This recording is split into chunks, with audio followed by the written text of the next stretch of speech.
Well, good morning. Looks like we got more here today. That's always a good sign. We're glad you're with us. I hope you profit from what I've chosen to talk about. Philosopher J.L. Mackie. It takes me a minute to get my breath. Philosopher J.L. Mackie, he was one of the most prominent philosophers in the 20th century. He was an atheist. He wrote an article one time. It was titled Evil and Omnipotence. This is what we were discussing the past 2 or 3, 4 weeks about the existence of God and human suffering. It doesn't seem compatible. And when you look at it, on the surface, it doesn't seem compatible. But when we dig into and find out the purposes behind suffering, the value, potential value, I should say, it starts to make sense to us. And the more we learn, of course, the more we understand. Mackie didn't understand it at all. And he had some hateful things to say about the Lord and about the Bible in general. He intended to show in this article not that religious beliefs lack rational support, but they are positively irrational. The things we believe are irrational. I take issue with that, of course. I think it's rational, where he thinks it's irrational. And he goes on to say that the several parts of the essential theological doctrine are inconsistent with one another. I deny that also. But he spread a lot of venom throughout the country while he lived. He died back in 81, I think.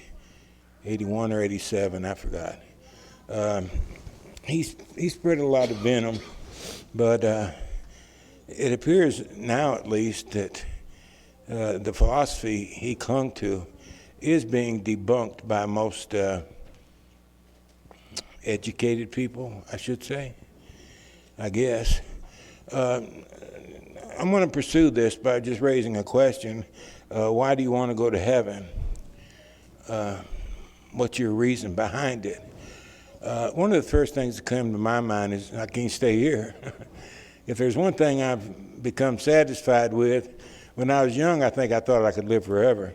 But I gotten a little older and things are starting to wear out. And I think we can't stay here. Sooner or later, we got to get out of the way. Is this belief positively irrational? I can't think of a person that would say it was positively irrational, besides Mackie. Well, a lot of his cohorts would. But I think most people would find that to be a rational belief.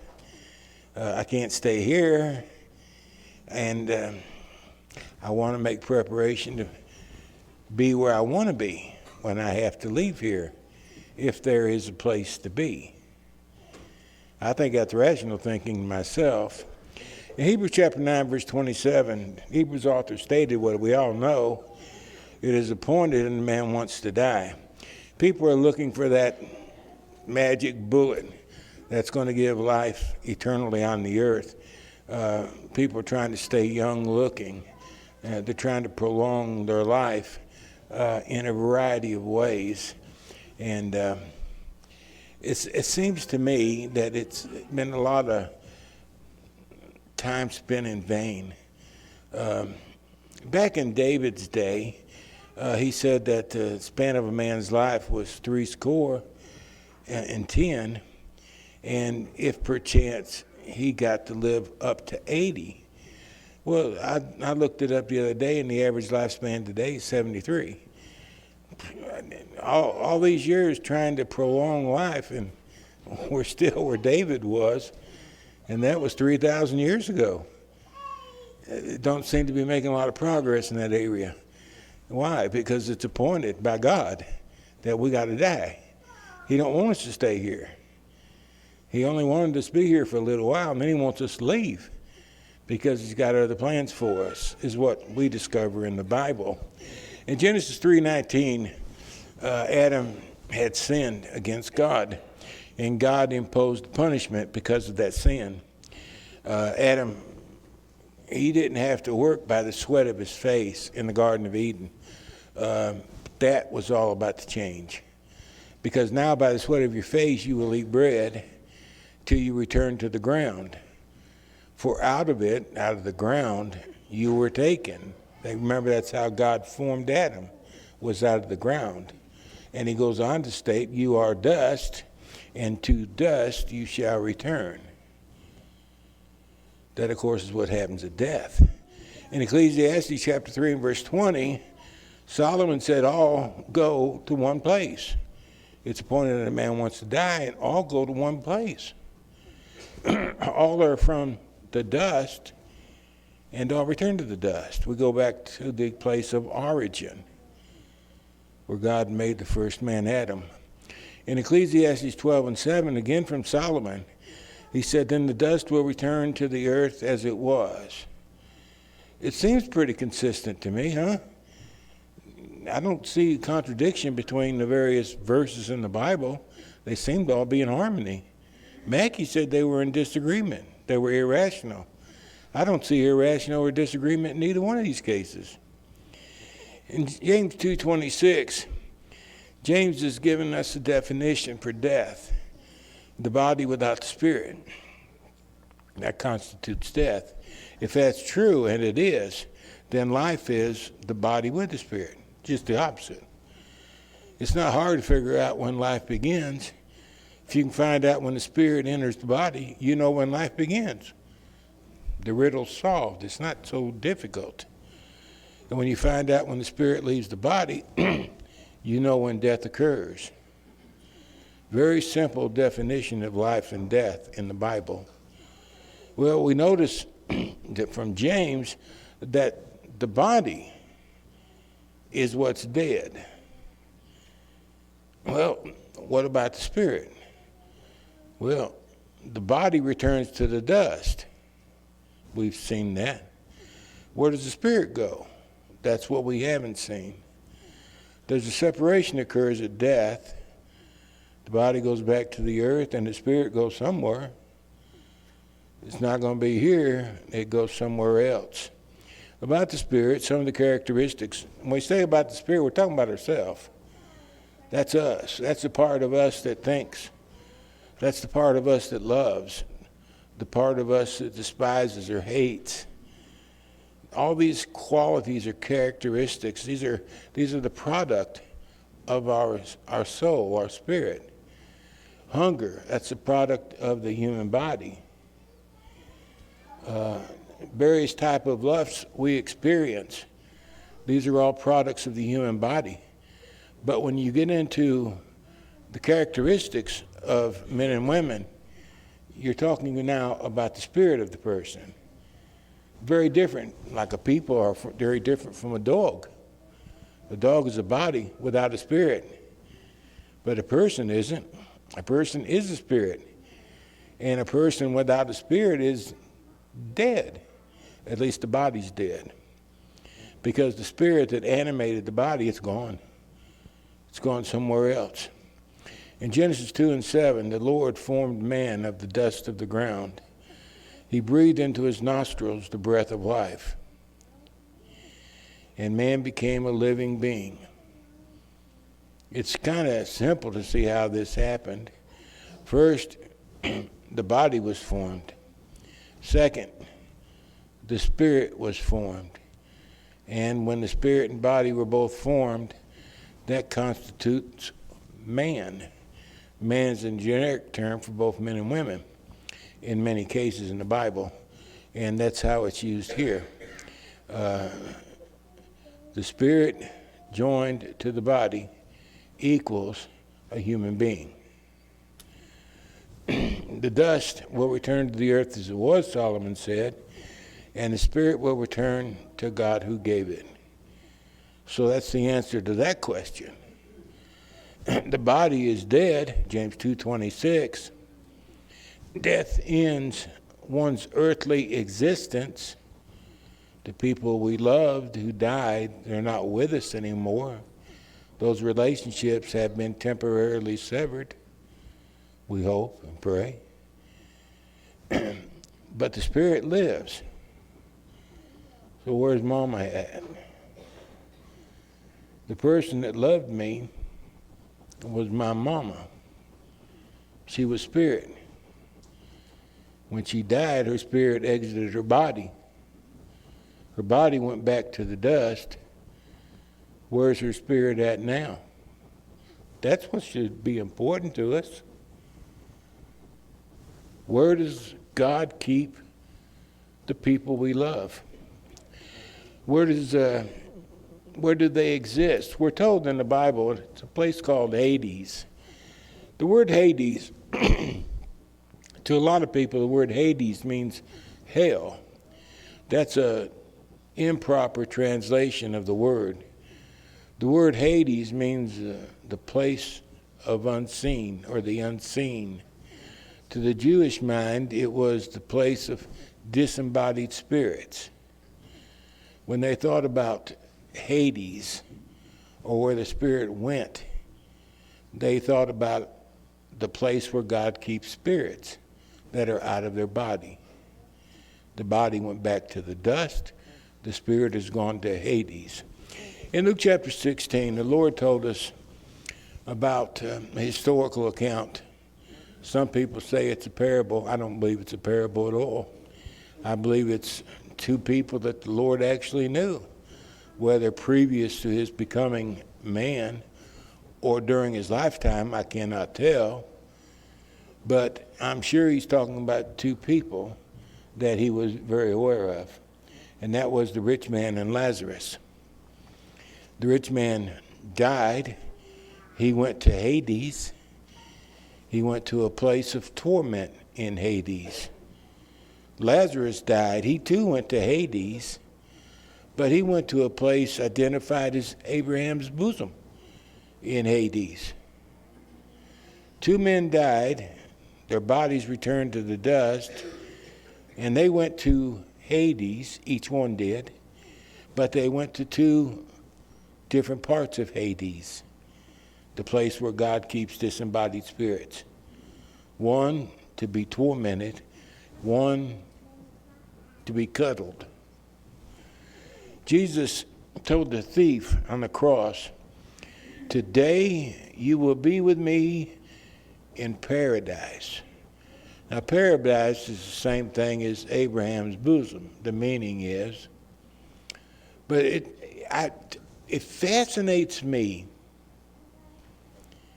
that sometime on Friday evening, just a little time before Jesus and the thief would die, Jesus made a promise to that man. Today, before the sun goes down, today you and I are going to paradise. Jesus' body would go back to the tomb. The thief was probably thrown over in the garbage dump. Their bodies, in theory, were returning to the dust. Their spirits returned to God who gave it. And both went to a place called paradise. That's the same as Abraham's bosom. The Bible teaches that life on earth is just a moment in our existence, just a moment. When you look at the grand scheme of things, this isn't a heartbeat to what's to come. Because once God created us, we are created as immortal beings. We will never die. We're not eternal like God, but we are immortal. We had a point at which we began when God fused the spirit within the body. We began, but we'll never cease to exist. The person you are, the thinking part within you, the feeling part, the loving part, the caring part, that person will never stop existing. I find that absolutely fascinating. We shall know one another in heaven, according to the Bible. We have an example given to us about the patriarch Abraham. God made a promise. In Genesis 15 and verse 15, the Lord said, "Now as for you, you shall go to your fathers in peace. You shall be buried at a good old age." The Lord was telling Abraham what was going to become of his descendants. They were going to spend time in some sort of servitude for a few hundred years. But with regard to you, Abraham, let me tell you what's going to happen to you. You're going to go to your fathers, and you're going to be buried at a good old age. Well, a lot of people have deduced since that time that because he was going to his fathers and going to be buried, they assume that he's going to be buried with his fathers. Okay, that's, I think, a concept that many of us have. Up at Byers Cemetery, a lot of my family's buried at Byers Cemetery. I mean, I got a whole string of folks up there. It's kind of like the family burial ground. And this is what, when people think about this promise to Abraham, they think about the Lord speaking about the family cemetery. But when we look at the account of what actually took place, we discover that Abraham's folks, they were buried in the Ur of Chaldea. Abraham, on the other hand, was buried in the land of Canaan. He didn't go to the family cemetery. He started the family cemetery when he buried his wife Sarah. And then he would join Sarah. His body was planted next to hers when it came time for him to die. So this is a misunderstanding that some people entertain when they read this particular verse of Genesis. But there's another one. Not only do we have the promise, we have the fulfillment of the promise. In Genesis 25 and verse 8, Abraham breathed his last breath. He died a good old age. He was 175 years old. He was an old man and full of years, and was gathered to his people. Once again, we find that same statement again. Well, we know it wasn't the family cemetery, but he was gathered to his people. Where was his people? His people were in Hades. The only way Abraham could have been gathered to his people is if he went to Hades, because that's where his people were. We find through Abraham that when he drew his last breath, he stepped into eternity. He went to another place. I can't describe it. I can't see it. I can't touch it. I just believe in it by faith. But I know human beings are much too sophisticated, much too complicated to just die and go back to the earth.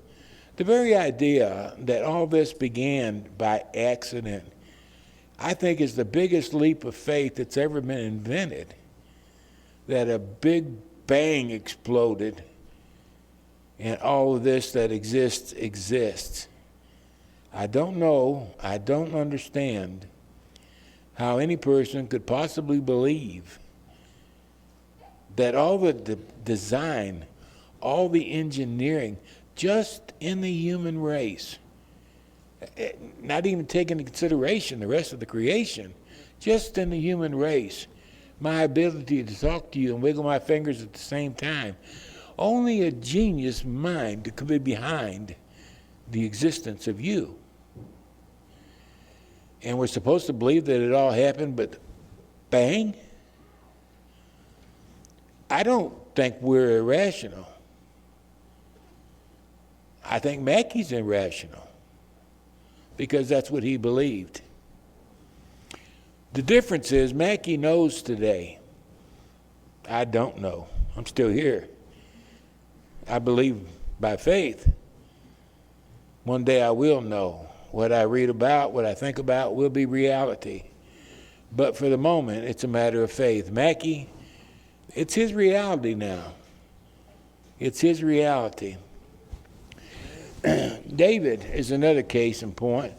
This is one of the most touching things I've ever read in my life. I'll never forget the first time I ever read it. It just absolutely took my breath. David's child was sick. He had Bathsheba had a son, and the son got sick as a very small infant. And David, I'm sure fearing that his sin might have been the cause of his child's suffering, and perhaps death was his fault. And he prayed to God, he begged God, he fasted. This went on for a week, day after day after day. He refused to eat, he refused to drink, he refused to bathe. And he stayed face down, praying to God to let his son live. And the child died. And his advisors were afraid that the king might lose his mind. After all of his grieving, what will he do now that the child is dead? And we take up right there in the account. David said, while the child was still alive, I fasted and wept, for I said, who knows whether the Lord will be gracious to me that the child may live?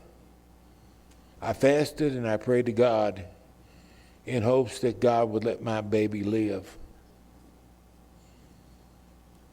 But he died anyway. Now he's gone. Now, why would I fast?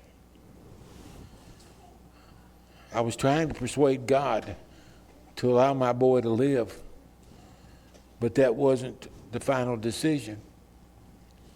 The baby died. Why would I keep on fasting now? Can I bring him back? He knew he couldn't do that. I shall go to him, but he will not return to me. I was so happy the first time I read this. I think that was the first time I ever realized that we'll know our loved ones when we go to be with the Lord, at least our loved ones who are there. I shall go to him. I have the opportunity to go to him. It's my choice. I know my baby, he went to paradise. And I know I can go to paradise too.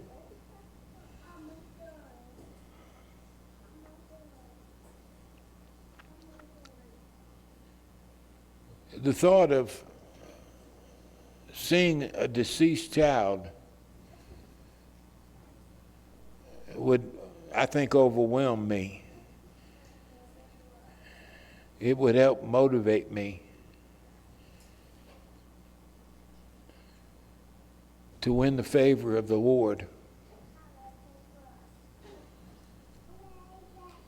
that I could be a partaker of his great mercy.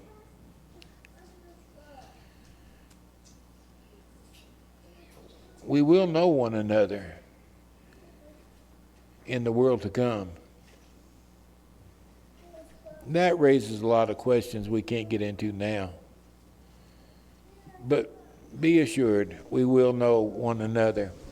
Is this belief positively irrational, as Maggie said? I don't see anything irrational about it.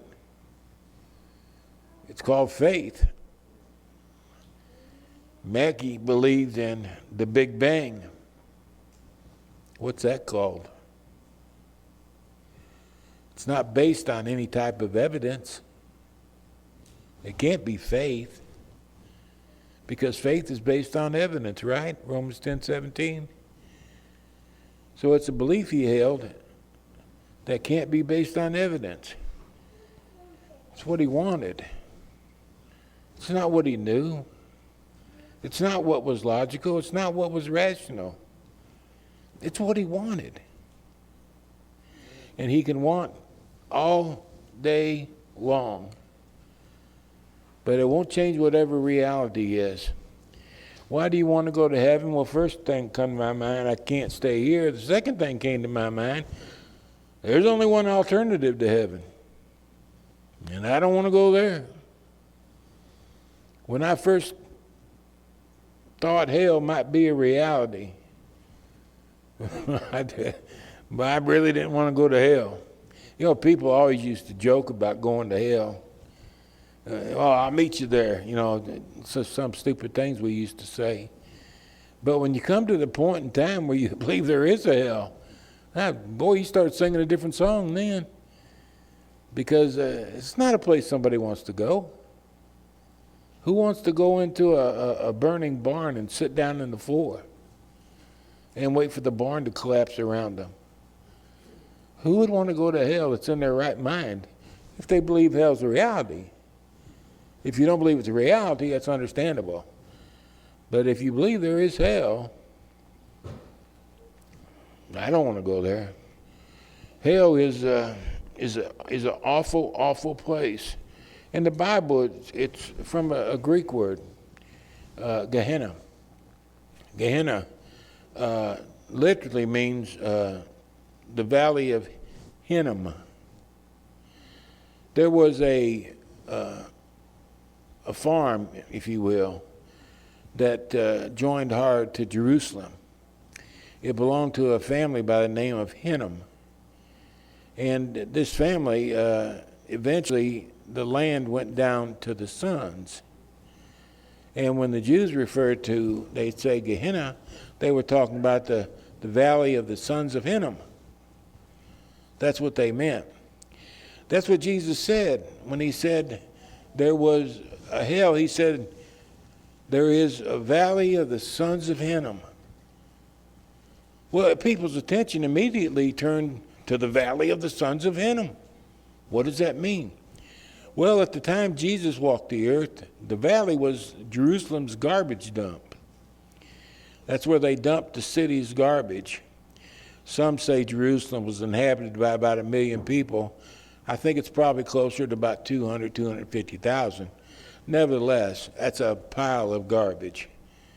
And people would come out there and they would throw their garbage in the dump, and there was a fire going. And if you could imagine that much garbage going into the dump every day, day after day after day, you've got a fire burning that doesn't go out. It just keeps on burning because you keep adding fuel to it. It keeps on burning over and over and over. It's the dump. And in the dump, you know what goes to the dump? Dead animals. You find a dead groundhog, and you take the animal and you fling him out in the dump in the valley of the son of Hinnom. You find a dead deer. You don't know what killed it. You take the deer and you throw it out in the valley of the son of Hinnom. All your refuse goes into the valley of the son of Hinnom. All the garbage from Jerusalem goes to hell. When Jesus introduced this idea to the people, they thought of this garbage dump as being the place where people would go who were rejected by God. They were thrown away just like garbage. Horrible place. Absolutely horrible. We're running out of time. Let me do this quick. I don't know what hell looks like. I try to think of hell and I can't. It's a raging fire, and it's outer darkness. Fire, darkness. I don't understand that. What does it teach me? Fire bad. Fire painful. Darkness, you can't see. You don't know what's around you. The screams, the horrible sounds. People wailing and gnashing their teeth. You don't know who they are. It's darkness. What is it? What are we being taught? It's a horrible place. It's a horrible place. It's not the kind of place we want to go. It's not the kind of place where we want to live. But please listen. Every living person will go either to heaven or to hell. That's the only two choices there are. There's no purgatory. It's not going to happen. It's heaven or hell. Two choices. We go on to eternal life, or we go on to eternal condemnation. And if, God forbid, we lost our soul, we never get a do-over. Mercies ran out. There'll be no grace. As far as people in hell are concerned, there'll never be God again. Life. Oh, it's so much more important than I think we understand. Oh, life is all the good stuff we get to do. Hey, and I like good stuff as much as anybody. I got a go-kart. That's how much I like good stuff. I enjoy myself, and it's fun. But that's not why we're here. We get to take advantage of such things. But that's not why we're here. We're here to make a choice. What do I love? Do I love God, who gave me life? Or do I love the world and the things in the world? What will I choose? This is what it all comes down to, a decision. The biggest decision of our life. Choose God and live.